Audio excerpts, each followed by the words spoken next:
সুপ্রিয় দর্শক মণ্ডলী, ফ্রন্টলাইন দেখার আমন্ত্রণ জানাচ্ছি আপনাদের সবাইকে। দর্শক মণ্ডলী, আমাদের সঙ্গে রয়েছেন দুজন রাষ্ট্রদূত। আসলে মুফাজ্জল করিম, সাবেক সচিব এবং সাবেক রাষ্ট্রদূত, আপনাকে স্বাগত জানাচ্ছি স্টুডিওতে। এম হুমায়ুন কবির, সাবেক রাষ্ট্রদূত ও কূটনৈতিক বিশ্লেষক, দুজনকে স্বাগত জানাচ্ছি। তো আপনাকে দিয়ে করিম ভাই, আপনাকে দিয়ে শুরু করি। পরিস্থিতিটা আপনি জানেন, বিষয়টা হচ্ছে এখন তো আপনি জানেন একটাই, সারা তামাম দুনিয়াতে একটাই শিরোনাম, ইরান ইসরায়েল, মাঝখানে যুক্তরাষ্ট্র যুদ্ধে জড়িয়ে, তারপরে অনেকগুলো ঘটনা ঘটেছে।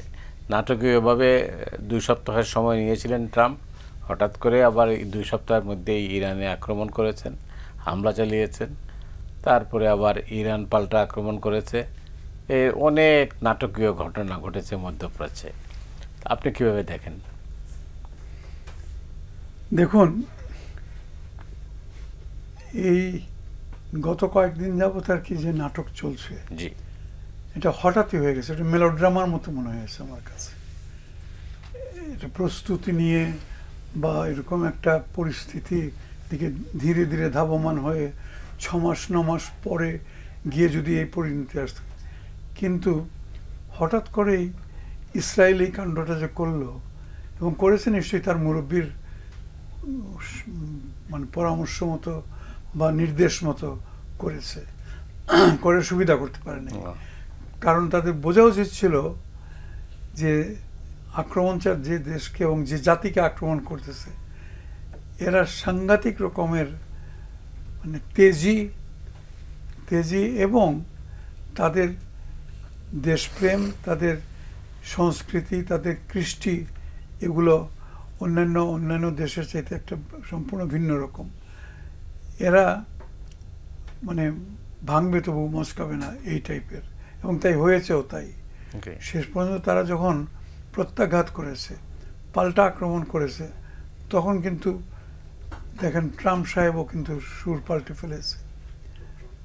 তো যাই হোক, মোট কথা আমি আশা করব যে আর নতুন করে যেন এনারা আবার একটা কিছু উপদ্রব শুরু না করেন যেভাবে আছে। আর তাছাড়া যদি বক্তব্য কিছু থাকে, আলাপ আলোচনার মাধ্যমে সেটা শেষ করার চেষ্টা করো। হঠাৎ করে ঢুস করে যে ইসরায়েল আক্রমণ করে বসলো, এটা তো ঠিক না। This is just not done. এবং এর জন্যে তারা মোটামুটি বিশ্ববাসীর কাছে, অবশ্য বিশ্ববাসীর কথা কি বলবো, আগে নিজেদের কথাই বললেন। ইসরায়েল আক্রমণ করলো ইরানকে। ইরান একটা মুসলিম দেশ। ইরানের এই আক্রান্ত হওয়ার পর কই তার যে মুসলমান ভাই বেরাদর যারা আছেন সারা দুনিয়াতে, ওআইসি নামক যে তাদের একটি মানে সংগঠনটা কি, এটা কি বলবো, এটা ঠুটো জগন্নাথ একটা শব্দ আছে, নামেই একটা আর কি জগন্নাথ, কিন্তু আসলে সব কিছু একটা প্রতিক্রিয়াও ওআইসির কাছ থেকে ভালো করে পাওয়া যায় নাই। একটা অবাক কাণ্ড। একটা ঠিক আছে, তোরা কিছু না করিস, সাহায্য না দিস, অস্ত্র না দিস, যুদ্ধ না করিস, অন্তত মুখে বলতে সময় তো একটা দুনিয়া কাঁপানো একটা আওয়াজ তুলতে পারিস। তারা যদি সবাই মিলে যদি তারা একটা আওয়াজ তুলতো, তাহলে ট্রাম্পও ভড়কে যেত। কিন্তু ট্রাম্প খুব ভালো করে জানে যে ওই ওআইসি মেম্বার যারা, তারা এই ক্লাবের সদস্য বটে, কিন্তু ক্লাবের সদস্য হলো তারা তাদের নিজেদের হিসাব কিতাব মতো চলবে। তাদের লক্ষ্য হবে যে আমি যে এটা করব, আবার আমেরিকা কি মনে না করে, আমি যে এটা করব, আর এই আমার অমুক যে ব্যবসাটা নষ্ট হয়ে যাবে, ইত্যাদি ইত্যাদি। এই করে তো আর তথাকথিত মুসলিম উম্মা তারা বিশুদ্ধ আগাতে পারবে না। যাই হোক, এটা থেকে একটা শিক্ষা অন্তত হলো যে যার যার নিজের ঘর নিজেকেই সামলাতে হবে। খোদা না খাস্তা ইনশাল্লাহ আমাদের উপর এরকম মুসিবত কখনো আসবে না আশা করি।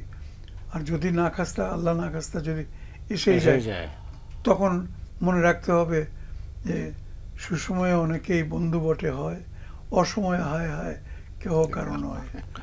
অনেক অনেক ধন্যবাদ আপনাকে। পরে শুনি কি কবির ভাই, আপনি জানেন যে যুক্তরাষ্ট্র ইরানের একটা সম্পর্ক মানে অন্যরকম, আপনি যেটা বলছিলেন যে 25 বছর পর পরই তাদের মধ্যে একটা সংঘাত হয়, তো তাই সাম্প্রতিক পরিস্থিতিতে ডিপ্লোমেসি ফেল করেছে, এটা তো স্বীকার করতে হবে। হ্যাঁ, ডিপ্লোমেসি ফেল করেছে কথাটা ঠিক, তবে এটাও ঠিক এটা নিয়ে প্রচুর ডিপ্লোমেসি হয়েছে। তার কারণ হলো ধরেন আমি 95 সালে জাতিসংঘে এনপিটি রিনিউয়াল অ্যান্ড এক্সটেনশন কনফারেন্সে গিয়েছিলাম।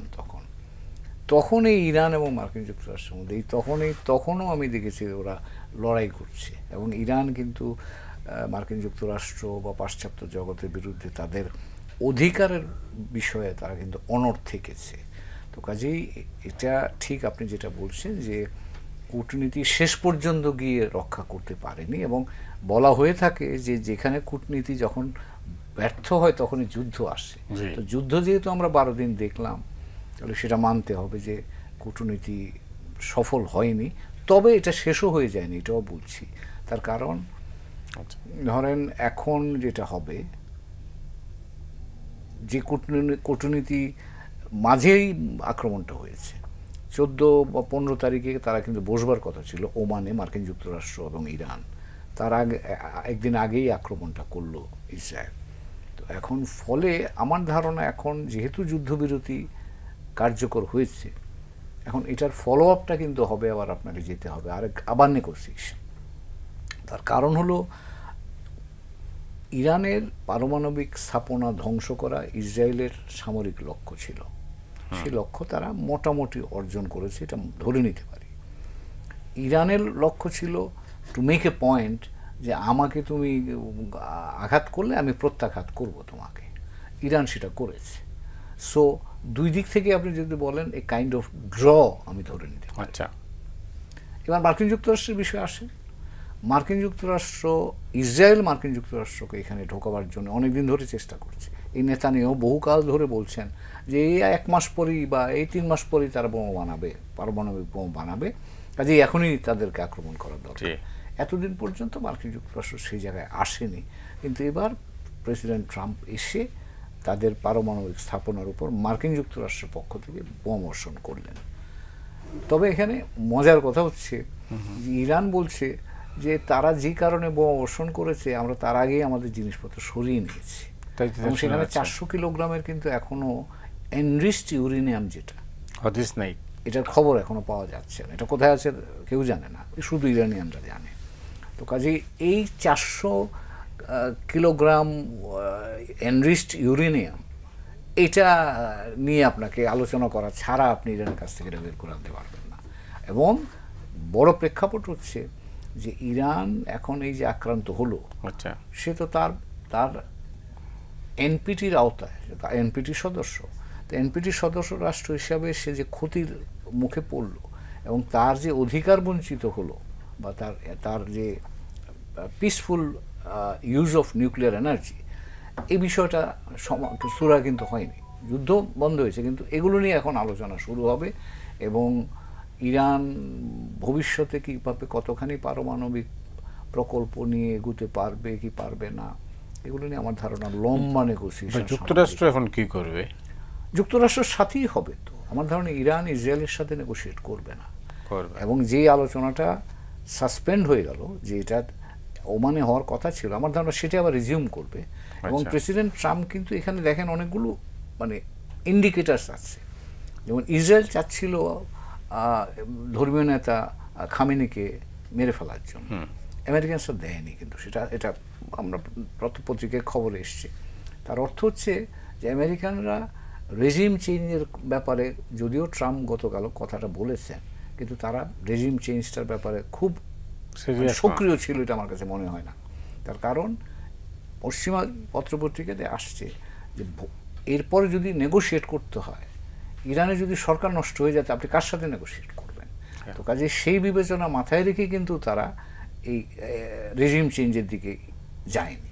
তার অর্থ হচ্ছে যে এখন যে সরকার আছে সেই সরকারটাই আলোচনায় বসবে। এবং এখানে আরও একটা কথা বলে রাখি, আমার ধারণা এবং অনেকেই এটা মনে করেছেন যে এই যুদ্ধ, দুই পক্ষ যুদ্ধ করলেও কিন্তু কোনো পক্ষই যুদ্ধটাকে সীমিত যুদ্ধের বাইরে নিয়ে যেতে চাননি।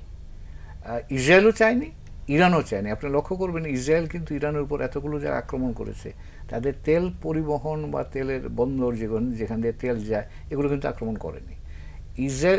ইরানও কিন্তু ইসরায়েলের সামরিক লক্ষ্যবস্তুর উপর আক্রমণ করেছে, অন্য কোনো জায়গায় কিন্তু আক্রমণ করেনি। তো কাজেই তাদের একটা এক ধরনের আন্ডারস্ট্যান্ডিং যদি বলেন, বা তাদের যুদ্ধটাকে সীমিত রাখবার চেষ্টা করেছে। মার্কিন যুক্তরাষ্ট্র কিন্তু বলেছে, গতকাল জেডি ভ্যান্স মার্কিন উপরাষ্ট্রপতি, তিনি বলছেন আমরা ইরানের সাথে যুদ্ধ করি নাই বা যুদ্ধ করতে চাইও না, আমরা ওদের পারমাণবিক স্থাপনাগুলো ধ্বংস করেছি। এবং এইরকম খবর বাজারে আছে যেটা আক্রমণ করার আগে ইরানকে বলা হয়েছে যে তোমার কি সরাও এখান থেকে, আমরা কিন্তু আক্রমণ করব। গতকাল যে কুয়েতে যে আক্রমণটা হলো, মিসাইল আক্রমণ ইরান কর্তৃক, সেখানেও কিন্তু ইরান আগে বলে দিয়েছে যে আমরা আক্রমণ করব। এবং সেই জন্য কিন্তু প্রেসিডেন্ট ট্রাম্প আজকে ধন্যবাদ জানিয়েছেন ইরানকে যে আগে তাদেরকে যে জানানো হয়েছে সেই জন্যে। তার অর্থ হচ্ছে যে সকল পক্ষই যুদ্ধ করছে, কিন্তু তার মধ্যেও তারা একটা সীমারেখা মেনে যুদ্ধটা করেছে। আচ্ছা, তো এখন আমার ধারণা যে আবার হয়তো ইরানের পক্ষেও যুদ্ধ তো আর সবসময় করা যায় না, আলোচনায় আসতে হবে তাকে, এবং সেখানে মার্কিন যুক্তরাষ্ট্র। কিন্তু প্রশ্ন হচ্ছে যে যুদ্ধবিরতি কি কার্যকর থাকবে? আমার মনে হয় থাকবে। তার কারণ ওই বললাম যে ইরানের জন্য তো প্রচুর ধ্বংসযজ্ঞ হয়েছে, ইরান বহুকাল ধরে স্যাংশনের আওতায় আছে, তার মধ্যে এই যে ধ্বংসযজ্ঞটা হয়েছে, এতে করে ইরানের পক্ষতে একা যুদ্ধ চালিয়ে যাওয়া তো কঠিন কাজ। অনেক ধন্যবাদ আপনাকে ভাই। আপনি শুনলেন নিশ্চয়ই, আপনি নিশ্চয়ই শুনলেন। ফলো করা মুশকিল, একটু দূরে হয়ে গেছে দূরত্বের জন্য। না, সেটা হচ্ছে যে আমার যুদ্ধবিরতি আমি প্রশ্ন করেছিলাম, এই যেটা ইরান ইসরায়েলে যুদ্ধবিরতি কার্যকর থাকবে কি থাকবে না, এই নিয়ে একটা ধোঁয়াশা আছে। তো আমি জিজ্ঞেস করেছিলাম রাষ্ট্রদূত হুমায়ুন কবিরকে, তো আপনি কি মনে করেন যে এই যুদ্ধবিরতি কার্যকর থাকবে? উনি বলছেন ওনার ধারণা কার্যকর থাকবে। আপনার কি মনে হয় এই যুদ্ধবিরতি মানে ভঙ্গ করবে কিনা? আমি বলবো এক কথায়, it's a matter of time. যে কোনো সময় কিন্তু ভঙ্গ করতে পারে, এখানেই খেলা শেষ হয়ে যায় নাই। আর বিশেষ করে মুরব্বী সাহেব, উনি আবার যদি বলেন আরেকটা মার মেরে দিবে, এটা তো আর কোনো, এটা সবই তো হচ্ছে ওই যিনি ট্রাম্প কার্ড হাতে নিয়ে বসে আছেন, যাহার নাম ট্রাম্প, আর ওনার হাতে ট্রাম্প কার্ড। অতএব সে যখন আবার বলবে আবার মারতে, তবে সাময়িকভাবে একটু কিছুটা দিন অন্তত স্বস্তির নিঃশ্বাস ফেলা যাবে, কিছুটা দিন বোধহয় ভালোই যাবে আর কি মনে হচ্ছে। কিন্তু ঠিক তিষ্ঠাতে দিবে না ইয়েকে, আপনার ইসরায়েল ইরানকে হয়তো সরাসরি কিছু করবে না, কিন্তু তার গুরুদেব যখন তাকে উস্কানি দিবে বা যখন হুকুম দিবে, তখন তো সেটা সে ইয়ে করতে পারবে না। কিন্তু ইরানের ইতিহাসটা কি? ইরানের ইতিহাস সম্পর্কে আপনার ধারণা আছে? কিসের ইরানের ইতিহাস সম্পর্কে? ইরানের ইতিহাস কি হয়েছে না সম্পর্কে আপনার ধারণা আছে কিনা? আছে কিছু, আপনার মতো বা হুমায়ুনের মতো এত বেশি নাই, কিছু সামান্য আছে। কেন বলুন? না আমি বলছি যে ইরান তো সহজে আত্মসমর্পণ করবে না। আক্রমণ করবে না? না, আত্মসমর্পণ করবে না, না না, প্রশ্নই আসে না। সেটা তো একটু আগে আমি গোড়াতেই বলেছি আর কি, যে ইরানের যে সভ্যতা, সেই সুপ্রাচীন সভ্যতা, ইরানের যে সংস্কৃতি, এবং ওই 1979-এর চেঞ্জ ওভারের পর, অর্থাৎ ধর্মীয় যে অনুপ্রেরণাতে তারা যে ধর্মীয় রাষ্ট্র হয়ে গেল, এর পরে থেকে লক্ষ্য করে আসবেন তাদের মধ্যে একটা অন্য রকমের উদ্দীপনা একটা কাজ করে। বিশেষ করে খামেনির নেতৃত্ব, ইনি এমন এক ব্যক্তি যাকে কোনো রকমের অপোজিশন ফেস করতে হচ্ছে না। এবং আবার সঙ্গে সঙ্গে এটাও বলতে হবে, তার কোনো নির্দেশনা এমন না যেটা উগ্রপন্থী বা যেটা ইরানের স্বার্থের বিরুদ্ধে, এমনকি ইসলামের বিরুদ্ধে কোনো রকম ইয়ে করছে না। তো আমার তো ধারণা যে এটা ইরানের পক্ষ থেকে হবে না। যদি লাগে, যদি আবার ইসরায়েলকে আবার একটু উস্কায় দেয় তার গুরুদেব, তাহলে লাগতে পারে, আরেকবার হতে পারে। তবে একদম যে শেষ হয়ে গেছে এটা আমি মনে করি না। জি, অনেক ধন্যবাদ। কবির ভাই, আপনি জানেন যে ইরানের রাষ্ট্রীয় টেলিভিশন যেটা বলছে, তারা বলছে যে যে যুদ্ধবিরতি চলছে বা বলা হয়েছে, এটা প্রেসিডেন্ট ট্রাম্প এটা তাদের উপর চাপিয়ে দিয়েছেন। না, এটা তো এখন ধরেন বিভিন্ন রকমের ব্যাখ্যা তো থাকবেই, কিন্তু বাস্তবতা হচ্ছে যে ইরানের পররাষ্ট্রমন্ত্রী গত রাত 4টার সময়, তেহরান সময় 4টার সময় উনি টুইট করেছিলেন যে আমরা আক্রান্ত না হলে আর আক্রমণ করব না। অর্থাৎ ইসরায়েল যদি আমাদেরকে আক্রমণ না করে তাহলে আমরা আর আক্রমণ করব। তার অর্থ হচ্ছে যে এটা একটা আমি আমার অস্ত্র সংবরণ করছি। এখন ট্রাম্প সাহেব আবার এখানে খবর এইরকমও আছে যে কাতার কালকে মিসাইল খাওয়ার পরে একদিকে নিন্দা করেছে ইরানকে যে তুমি আমার সার্বভৌমত্ব, আরেকদিকে মার্কিন যুক্তরাষ্ট্রের সাথে কথা বলে ইরানকে আবার তারা বুঝিয়েছে যে তুমি এটা মেনে নাও। তো কাজেই এখানে মধ্যপ্রাচ্যে ধরেন 2-3 স্তরে বিষয়গুলো হচ্ছে। একটা হচ্ছে সামরিক, যেটা আমরা দেখতে পাচ্ছি, মিসাইল মারছে, বিমান আক্রমণ হচ্ছে, এগুলো আমরা প্রকাশ্যে দেখছি। আরেকটা হয় আপনি কূটনীতি যে বলছেন, পেছনে পেছনে কূটনীতি হয়েছে। যেমন ধরুন আমার আন্দাজ, আমি যেটুকু বুঝতে পারি যে গালফ স্টেট যেগুলো আছে, সেটা ইউএই বলেন, কাতার বলেন, আপনি কুয়েত বলেন, সৌদি আরবে বলেন, তারা কিন্তু প্রচণ্ড রকমের ভয়ে ছিল। তার কারণ এই যুদ্ধটা যদি একটু বিস্তৃত হতো তাইলে ইরান কিন্তু অলরেডি নোটিফাই করেছে, ইরান পার্লামেন্ট কিন্তু ইতিমধ্যেই অ্যাপ্রুভ করে দিয়েছে যে আপনার হরমুজ প্রণালী বন্ধ করে দিতে পারে যদি ইরানের কমান্ড কাউন্সিল যারা আছে তারা যদি মনে করে। তার অর্থ হচ্ছে এই পুরো গালফের যে তেল এবং গ্যাসের রফতানির রাস্তা কিন্তু এটা, তার সবাই ক্ষতিগ্রস্ত, ইরানও ক্ষতিগ্রস্ত হবে। কিন্তু এর ফলে যেটা হবে, এই দেশগুলো ক্ষতিগ্রস্ত হয়ে যাবে অর্থনৈতিকভাবে, বিশ্ব অর্থনীতিতে বড় ধরনের প্রভাব পড়বে, কারণ 20% তেল গ্যাস এই রাস্তা এবং প্রেসিডেন্ট ট্রাম্প যে সিদ্ধান্তটা নিয়েছেন সেটা কিন্তু তিনি এমন না যে ইরানকে ভালোবেসে নিয়েছেন, তার মধ্যে কয়েকটা বিষয় ছিল। গতকাল ইরানের পররাষ্ট্রমন্ত্রী মস্কো ভিজিট করার পরে, পুতিনের সাথে দেখা করার পরে রাশিয়া যে স্টেটমেন্টটা করেছে সেটাতে কিন্তু তারা শক্ত ভাষায় বলেছে যে এটা যদি আর বাড়তে দেওয়া যায় বা ইরানের উপর যদি আরও সামরিক আক্রমণ ঘটে তাহলে এটা কিন্তু বড় ধরনের বিপর্যয় সৃষ্টি করতে পারে। কূটনৈতিক ল্যাঙ্গুয়েজ হচ্ছে যে তুমি এটা বাড়াবাড়ি করলে আমরাও কিন্তু এটার মধ্যে যাব। এখন এটা একটা। দ্বিতীয় হচ্ছে যে অর্থনৈতিকভাবে তেলের দামে কিন্তু গতকাল তেলের দাম উঠে গিয়েছিল $80। তো কাজেই সেটা ট্রাম্প সাহেব ভালো করেই জানেন যে তেলের বাজার যদি চলে যায় তাহলে তার পুরো অর্থনৈতিক পরিকল্পনা নষ্ট হয়ে যাবে, ইউরোপিয়ানরা বিপদগ্রস্ত হবে, সারা পৃথিবীর অর্থনৈতিক মন্দা শুরু হবে এবং সেটার দায় তিনি নিতে চাইবেন না এবং তিনি চান না সেটা হোক। তো কাজেই প্লাস যেটা হচ্ছে যে ইসরায়েল তো ক্রমাগত ইরানের মিসাইল আক্রমণের মুখে 48 সালে জন্মের পরে আমার অন্তত আমার যেহেতু স্যার আমার মুরব্বী, কিন্তু আমরা তো কম বয়স নাই, আপনিও তো, আমরা তো একটা বয়সে এসছি। আমার দেখা অনুযায়ী কোনো যুদ্ধে ইসরায়েল এই পরিমাণ আঘাত পায়নি, যে পরিমাণ পাল্টা আঘাত এবার ইসরায়েল পেয়েছে এটা তার ইতিহাসে হয়নি। এবং তার সামরিক ব্যবস্থাপনা, তার বিজ্ঞান চর্চার জায়গা ইরানিরা কিন্তু বেছে বেছে তাদের এগুলোকে ধ্বংস করেছে। তো কাজেই ইসরায়েলেরও কিন্তু আমার ধারণা সক্ষমতার শেষ পর্যায়ে এসে গেছে যে আরও যদি 1 সপ্তাহ যুদ্ধ চলে, আরও 1 সপ্তাহ যদি মিসাইল আক্রমণ হয়, তাকে তো হজম করতে হবে। তো কাজেই তারও হজম করার সক্ষমতা শেষ প্রান্তে এসে গেছে। এই সবগুলো মিলিয়ে শেষ পর্যন্ত প্রেসিডেন্ট ট্রাম্প এখানে দাঁড়িয়েছেন, উনি বলছেন যে ঠিক আছে তুমি থামো, তুমিও থামো।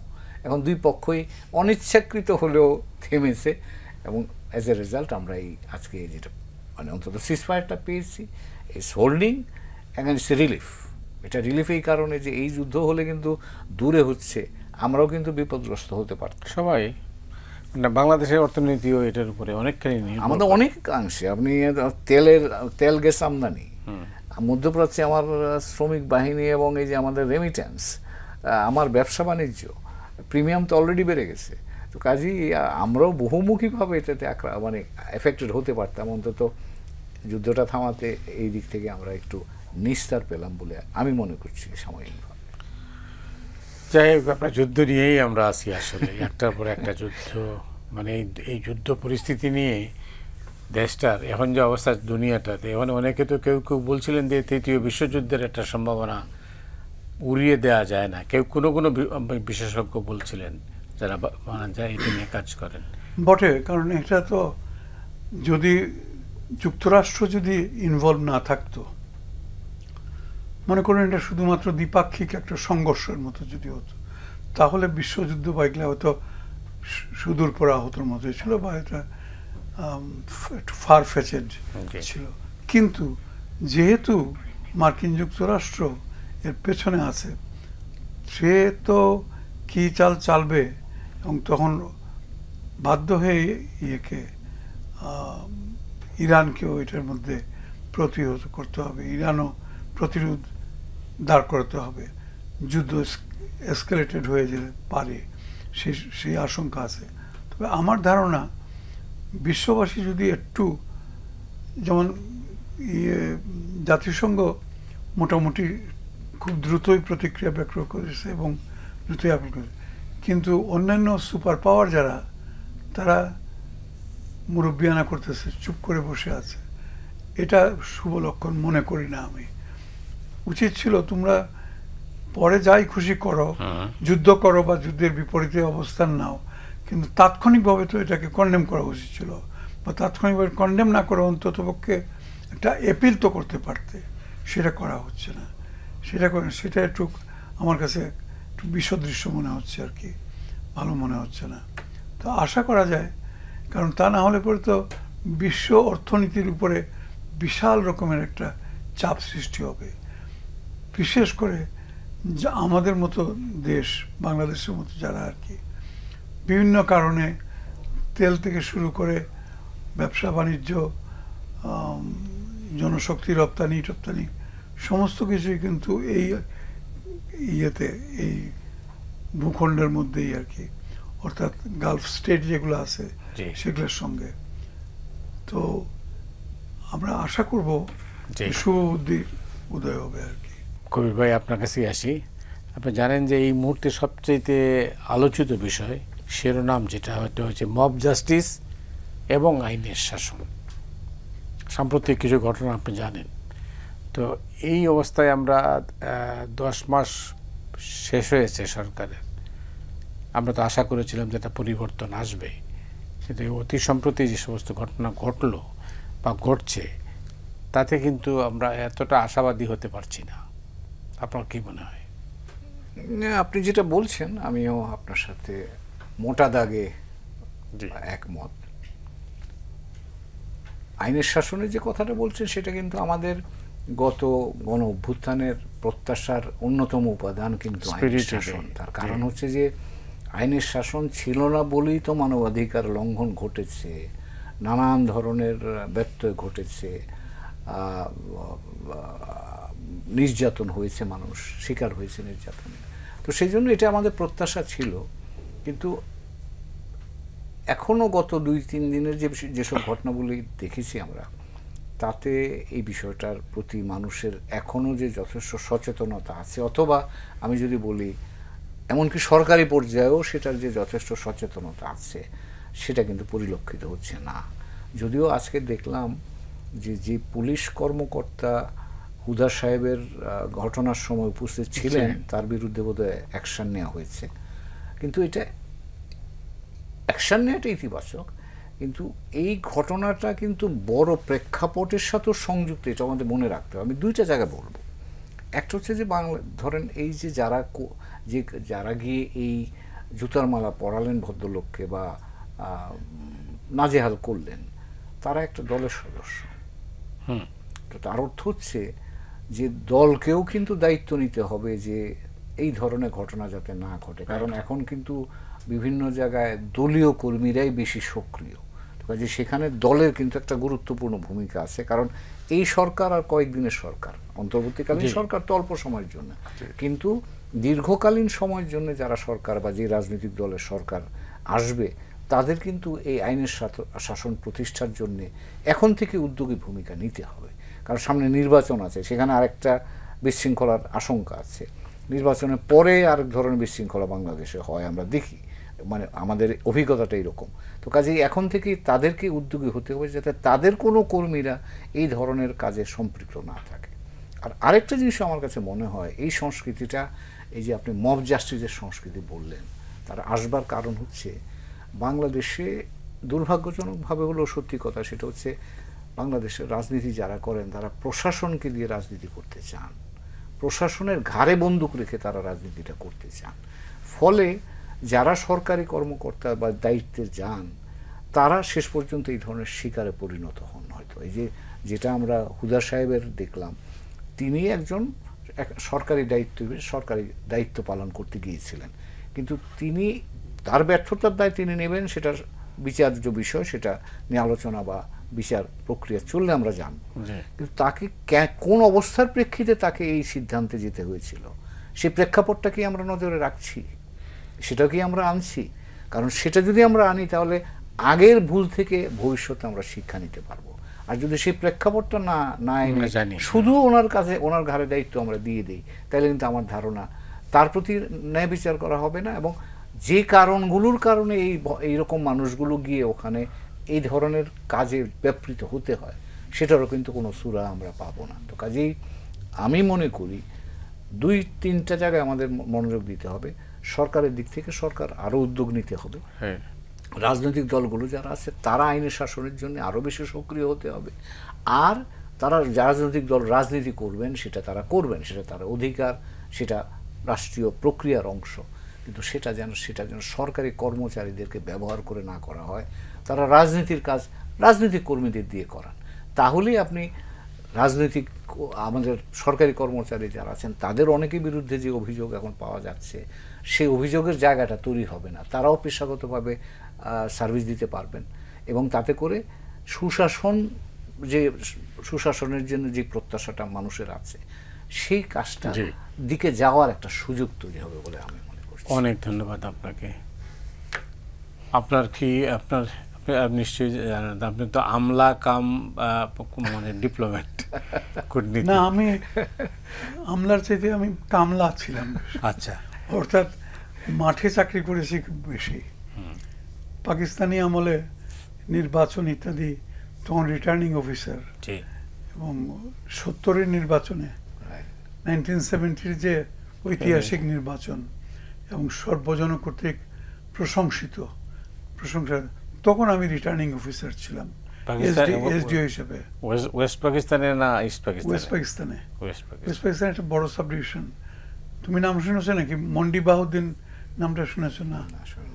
গুজরাতের একটা বড় সাব ডিভিশন। যাই হোক, এখন তো জেলা হয়ে গেছে। তো সেটা ছাড়াও সবসময় দায়িত্ব মোটামুটি ঢাকা জেলায় যখন ডিসি ছিলাম তখনও নির্বাচন হয়েছে।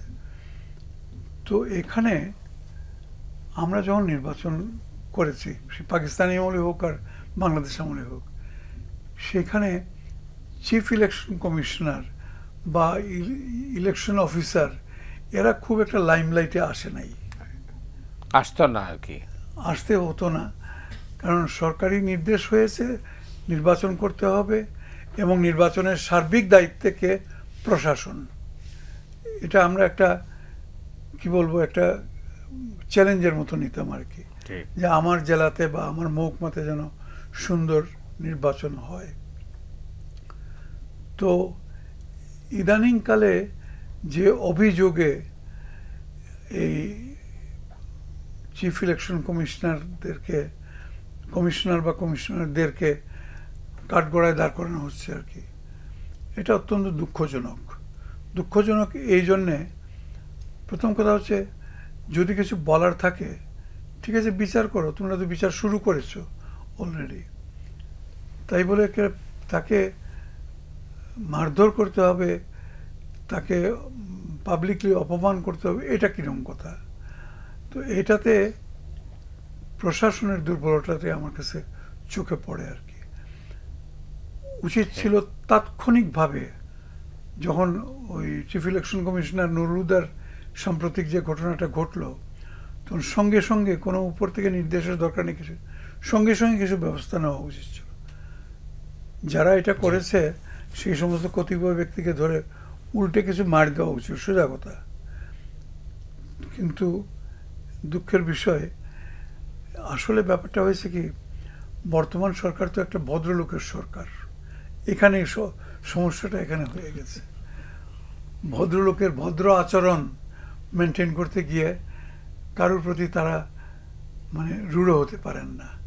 নাহলে এই সমস্ত ঘটনা দুই একটা ঘটার পরে নির্দেশ যাওয়া উচিত ছিল, যারা করেছে তাদেরকে নিয়ে গিয়ে আচ্ছা সে বাদাম দাও, আমরা কিছু বলবো না, বা তাদের যা কিছু ব্যবস্থা নাও।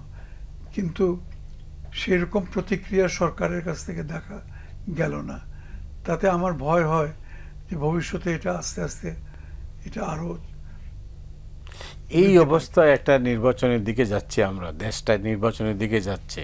এই যে পরিস্থিতি, এই সমস্ত পরিস্থিতি সামনে রেখে কিভাবে সম্ভব, এটাকে আপনার কি মনে হয়? যে নির্বাচন আর অতীত নির্বাচন, সামনের নির্বাচন আর পেছনের নির্বাচন, দুইটা কিন্তু দুই মেরুতে। অতীতের যেটা, সেটা আইন কানুন মোতাবেক তুমি নুরুদার বিচার করো বা অন্যর বিচার করো। এখন যদি তাদেরকে বিরুদ্ধে মামলা বোধহয় করা হয়েছে, করো, সেই মামলায় যদি তারা শাস্তিযোগ্য অপরাধ করে থাকেন, ঠিক আছে, দোষী সাব্যস্ত হলে পরে তাদের শাস্তি হবে। ভবিষ্যতের যেটা আর কি, সেটা সম্বন্ধে কিন্তু আগের মতো যদি ছেড়ে দিলাম চিফ ইলেকশন কমিশনের উপরে, বা তাকে কানে কানে কিছু মন্ত্র শিখাই দিলাম, নো, ইটস নট অ্যাকসেপ্টেবল। এবং এটা করবেও না আমি আশা করি। বর্তমান সরকার, তাদের তো ওই রকম কোনো খেয়াল নাই যে আমাদেরকে জিততে হবে বা ক দলকে জিতাতে হবে, খ দলকে পরাস্ত করতে হবে, তা নয়। সেটা নাই যখন, অতএব সুষ্ঠু সুন্দর একটা নির্বাচন হোক এবং আইনের প্রতি শ্রদ্ধাশীল সবাই থাকুক, সেটার ব্যবস্থা করুন। কোনো অবস্থাতেই এটা না, this is in my opinion very important, সেটা কি, কোনো অবস্থাতেই ওই দুষ্কৃতিকারী যারা আছে তাদেরকে এই ইমপ্রেশন দিবেন না যে আপনারা অত্যন্ত ভদ্রলোক, আপনারা কিছু করবেন না, আপনারা পুলিশে যদি একটা লাঠি উঁচা করে এই ন, আপনি যে একজন সুকঠিন প্রশাসক, আপনি যে একজন আইনের প্রয়োগের জন্য দৃঢ় প্রতিজ্ঞ, এটা বোঝাতে দেন।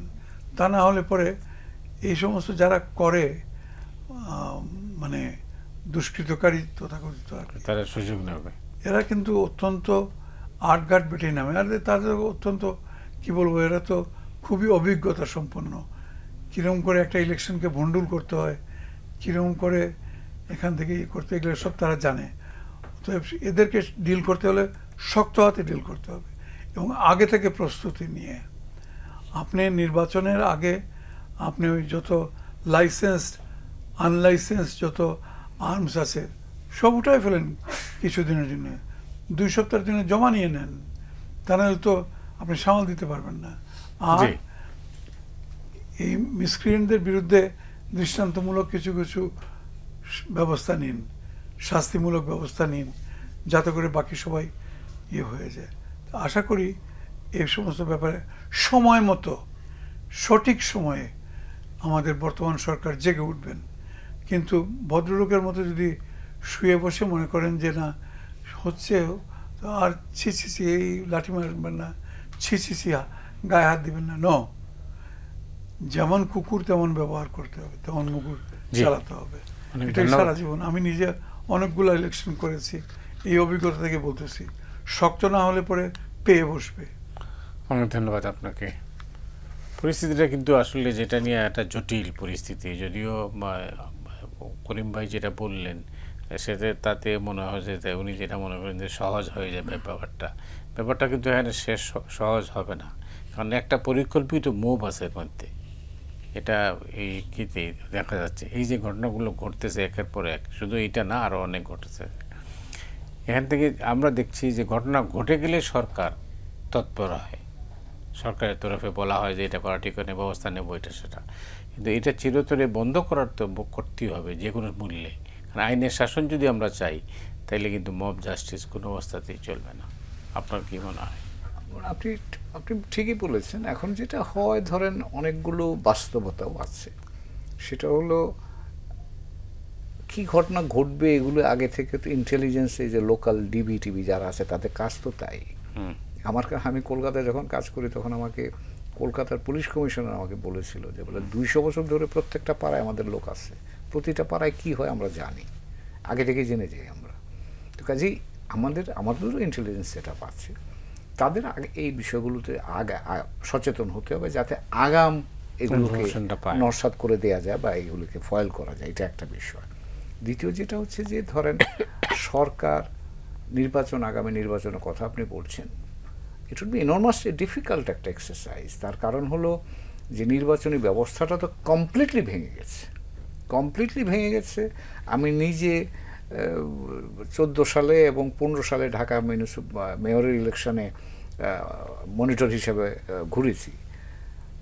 মানে নির্বাচনে জোর করে ভোট দেওয়া ছাড়া এবং টোটাল কন্ট্রোল এই ভোট কেন্দ্রের উপর প্রতিষ্ঠা করা, এটা যেন একটা রেগুলার প্র্যাকটিস হয়ে গেছে। জি, এখন আপনাকে এই প্র্যাকটিসটা তো আপনি বললেই চলে যাবে না, কারণ যারা এই এলাকার এইসব যারা বিভিন্ন দলের লোকেরা এগুলি করেছে তারা কিন্তু এখনো আছে। তো কাজে এই দল এরা এইটা করার চেষ্টা করবে। কাজে আপনি যদি, যেটা আমাদের মাননীয় প্রধান উপদেষ্টা মহোদয় বলেছেন, সবচেয়ে ভালো নির্বাচন হবে, তো সেটা যদি হতে হয় আপনাকে ব্যাপক প্রস্তুতি লাগবে এবং সেই প্রস্তুতিতে সকলকেই অংশগ্রহণ করতে হবে, মানে সংযুক্ত করতে হবে। সেটা সরকার থাকতে হবে, অল পলিটিক্যাল পার্টিস থাকতে হবে, কারণ এই যারা এগুলি করে তারা তো পলিটিক্যাল পার্টিরই হয় সদস্য নয়, তারা আশপাশের লোকজনই করে। তো কাজে সেটা করতে হবে এবং জনসচেতনতাও বাড়াতে হবে আমার ধারণা।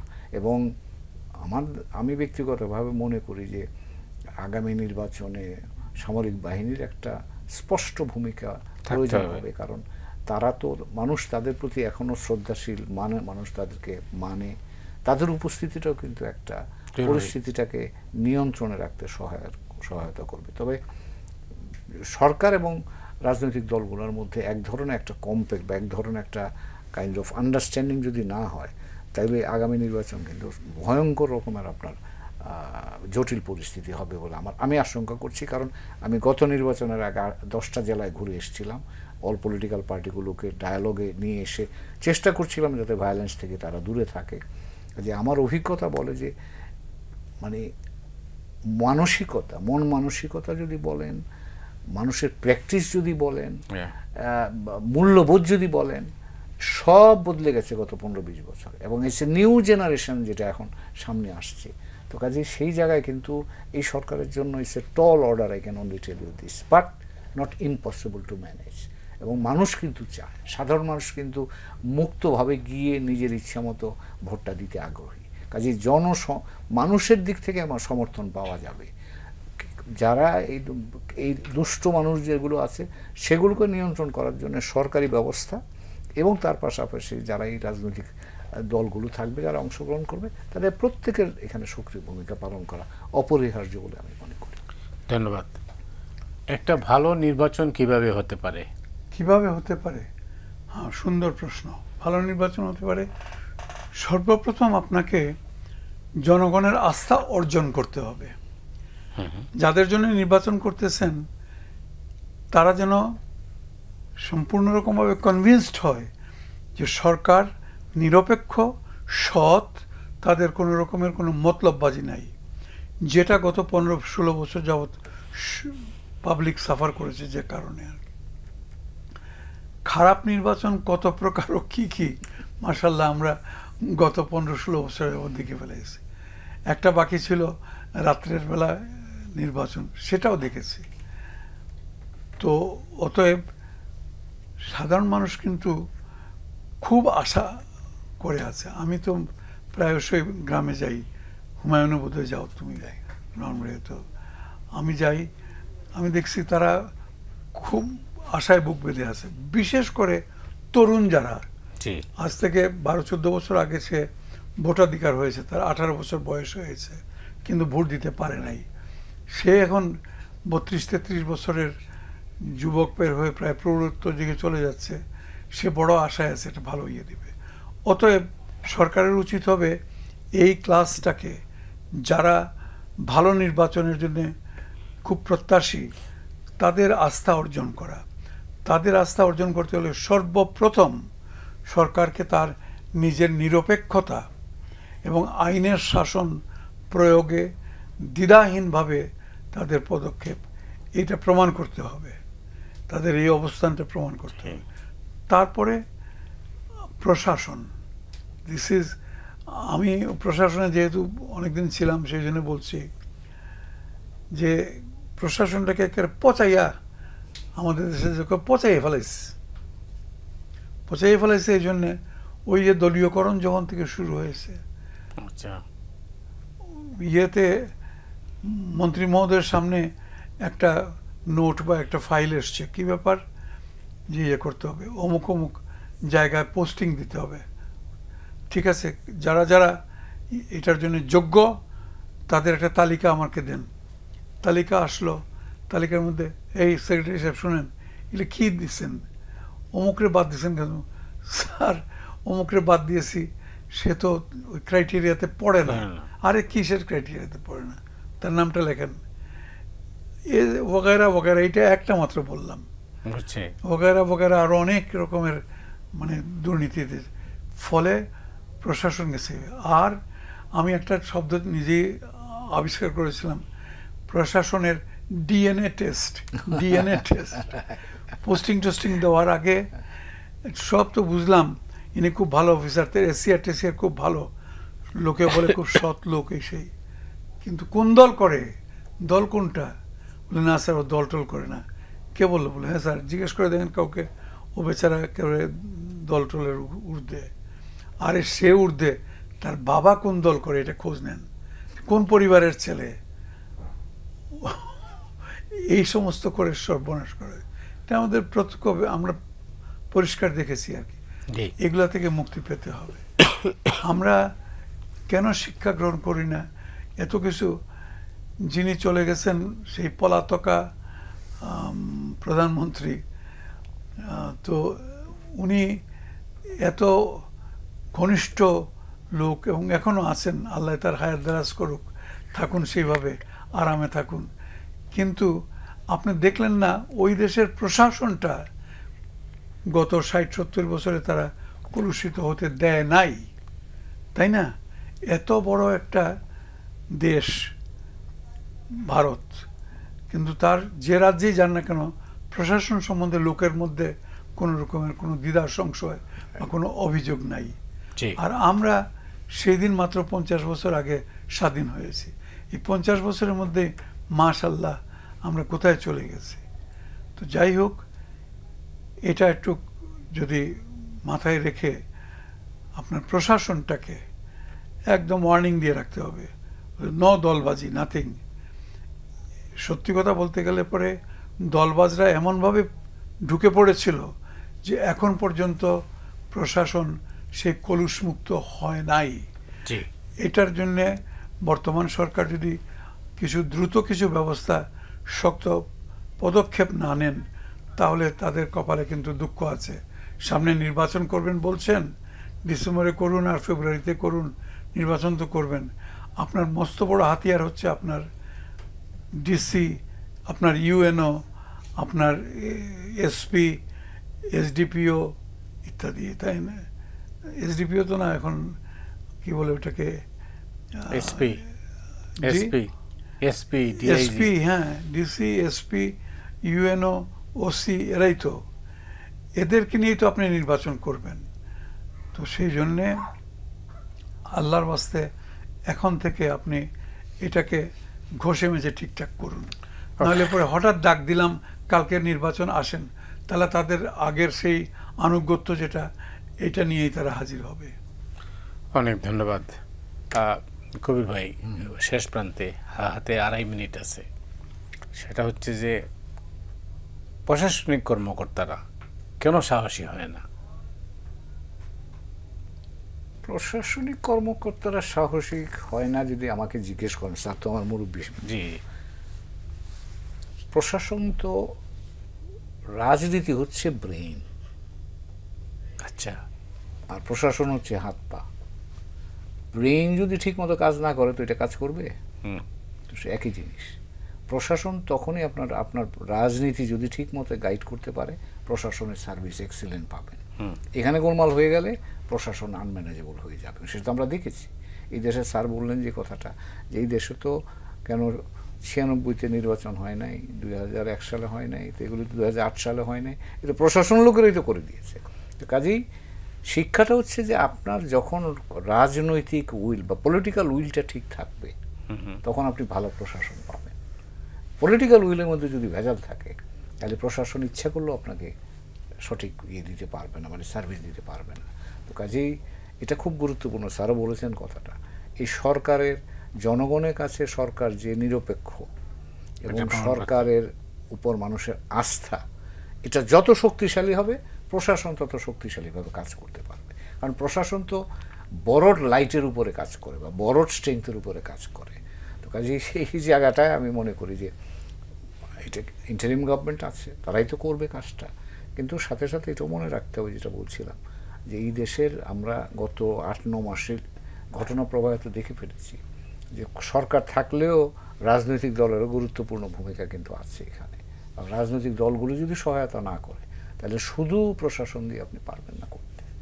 তো কাজে সেই সমন্বিত একটা উদ্যোগ আমার মনে হয় দরকার। কারণ এই স্যার যে কথাটা বলছেন, আমি একই কথা অনুসরণ করছি, যে একটা young generation, it's not one group, একটা জেনারেশন কিন্তু এখন মুখিয়ে আছে নির্বাচনে তারা ভোট দেওয়ার জন্য। এবং তারা যদি আবার এর থেকে বঞ্চিত হয়, তাহলে কিন্তু মনে রাখবেন, আমরা জুলাই আগস্টে যা দেখেছি, আরেকটা ঘটনা কিন্তু এরকম ঘটনা ঘটতে পারে। কারণ এরা কিন্তু এখন they are asking for more information, they are asking for their participation in governance, they are asking a more accountable governance. তো কাজেই এই জিনিসগুলোর প্রতি কিন্তু আমার মনে রাখতে হবে। এই তরুণ যারা এখন, তারা আবার স্কুল কলেজে ফেরত গেছে, কিন্তু তারা যদি আবার মনে করে যে আমার প্রতি অন্যায় করা হচ্ছে, আমার ন্যায্য যে অধিকার সেটা প্রয়োগ করার জন্য সুযোগ তৈরি করা হচ্ছে না, তাহলে কিন্তু আবার আমরা এই ধরনের একটা বড় ধরনের ঝুঁকির মুখে। কিন্তু 10 মাস তো চলে গেল, নির্বাচন সামনে, আমরা তো এমন কোনো আলামত দেখতে পাচ্ছি না। না, এখন ধর আলামত সরকারের, এটাও মানতে হবে যে সরকার যে অবস্থায় দায়িত্ব নিয়েছে, তখন তো কোনো কাঠামোই নাই, প্র্যাকটিক্যালি কোনো কাঠামোই নেই। পুলিশ 400-র উপরে থানা আক্রান্ত হয়ে ক্ষতিগ্রস্ত হয়েছে, পুলিশ নিহত হয়েছে, মানুষের আস্থা জিরো হয়ে গেছে পুলিশের উপর। প্রশাসনিক কর্মকর্তা যারা ছিলেন, তারা নিগ্রহের শিকার হয়েছেন, তাদের উপর মানুষের আস্থা নাই। তো এই জায়গাটা তো আবার আপনাকে ফিরিয়ে আনতে হবে, এবং সেই উদ্যোগটা আছে। আই হোপ যে ইলেকশন আসলে স্যার যে কথাটা বলবেন, আগে থেকেই আপনাকে প্ল্যানিংটা করতে হবে, এবং সেখানে যাতে কোনো ধরনের নিরপেক্ষতার কোনো ব্যত্যয় বা ঘাটতি না ঘটে, মানুষের আস্থার সংকট যেন কোনো জায়গায় তৈরি না হয়, সে বিষয়ে সরকারকে সচেতন থাকতে হবে। আর সবচেয়ে বড় যে গভর্নমেন্টের পলিটিক্যাল উইলটা ঠিক থাকলে আমি মনে করি যে প্রশাসনও অন্তত সাহস পাবে তাদের দায়িত্বটা সুষ্ঠুভাবে বা পেশাগতভাবে পরিচালনা করার জন্য। ধন্যবাদ। এখানে আমি একটু অ্যাড করতে পারি একটা জিনিস, অল্প সময় নাই, সময় খুব সংক্ষেপে বলবো। পাকিস্তানি আমলেও তো আমি চাকরি করেছি, পাকিস্তানিরা আমাদেরকে অনেক ঠকিয়েছে, অনেক অত্যাচার করেছে ইত্যাদি, কিন্তু প্রশাসনটাতে তারা হাত দেয় নাই, এটা স্বীকার করতে হবে। তারপরে স্বাধীনতার পরে পরে যখন আওয়ামী লীগ দেশ শাসন করলো, তখনও কিন্তু প্রশাসনকে আসো সবাই আওয়ামী লীগ করতে হবে বা আওয়ামী লীগের এই সমস্ত ছিল না। এরশাদ সাহেবের সম্বন্ধে অনেক ভালো মন্দ বলা হয়, কিন্তু তখন কিন্তু প্রশাসন একদম মোটামুটি দূষণ মুক্ত ছিল, কাজ করতে পারে, এটা অস্বীকার করার উপায় নেই। এটা হলো কখন হলো? তখনই হলো যখন আমাদেরই কিছু সিভিল সার্ভিসের কিছু লোকজন, ওভার স্মার্ট কিছু অফিসার, তিনারা ভাবলেন যে এই সুযোগে আমরা যদি অমুক লীগের সঙ্গে হাত মিলাইতে পারি, কারণ ওরা ক্ষমতায় আসতেছে, তাহলে এই। অনেক ধন্যবাদ করিম ভাই আপনাকে, আবার হয়তো দেখা হবে। দর্শক, আমরা যারা অনুষ্ঠান দেখলেন, আপনাদের সবাইকে ধন্যবাদ জানিয়ে আজকের মতো এখানে বিদায় নিচ্ছি।